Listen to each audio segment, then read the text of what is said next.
from Jersey, and the track is called These Walls.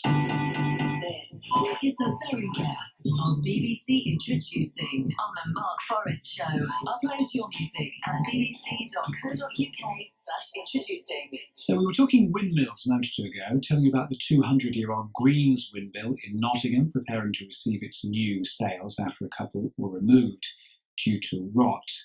This fella was a windmill, Julian Godlee, owner of the Cley Windmill in Norfolk, not only a home but also a B&B. Hi, Julian. Hi there. Hi, Mark. Do you lie awake at night having nightmares about your sails rotting? That must be some expense. We did lie awake at night, yes. We lay awake several nights, but we've just replaced them at vast expense. Oh, congratulations. Yeah, we did that last year. Oh, well done. What is it about having a windmill that made you want to get it and let it?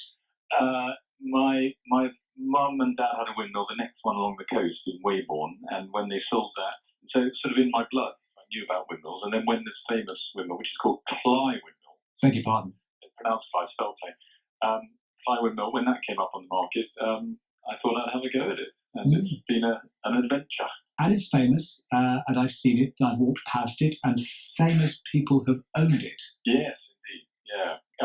It was in the same family for about 80 years, the Blunt family, Blount, Blound, and it was passed through the generations, Hubert and then Charlie Blunt, who turned it into a bed and breakfast, and then Charlie, when he wanted to move on, wanted to give it to his son, who was called James Blount, but he dropped the U, and he's James Blunt, the rock star. Yeah, decided to look at other careers that he might find slightly more lucrative.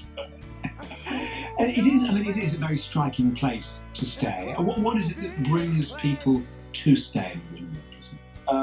I think to stay in any windmill is just terribly exciting because it's got the round walls themselves are exciting. There's incredible views as you get higher and higher. And our one in particular has got fabulous views out over the sea and the reed beds, and it sort of nestles beautifully in the outbuilding. So it's terribly picturesque, and photographers and artists love it.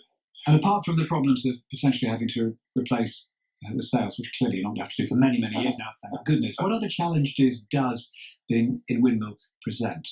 The walls are sloping, so it's not completely straight like a normal building. So the rain sort of slides down the walls rather than bounces off them. So there's always the problem of keeping the water out.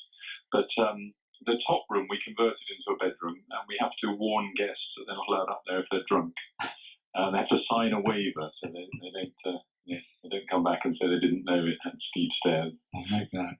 Could it still mill flour if you wanted it to? It's no, it couldn't mill flour. We've taken out the millstones, and they're set in the paths outside. But we do turn the sails once every 2 months, so that the water collects in a different point on the sails, so they don't rot so quickly. And do you turn them with a motor, or do you let the wind do it? No, we have a guy, Chris Loffick, who comes around, a local builder, and he throws a rope through the sails, and they pull it round. It's rather moving. Oh, wonderful. Yeah. There's a weekend to be staying.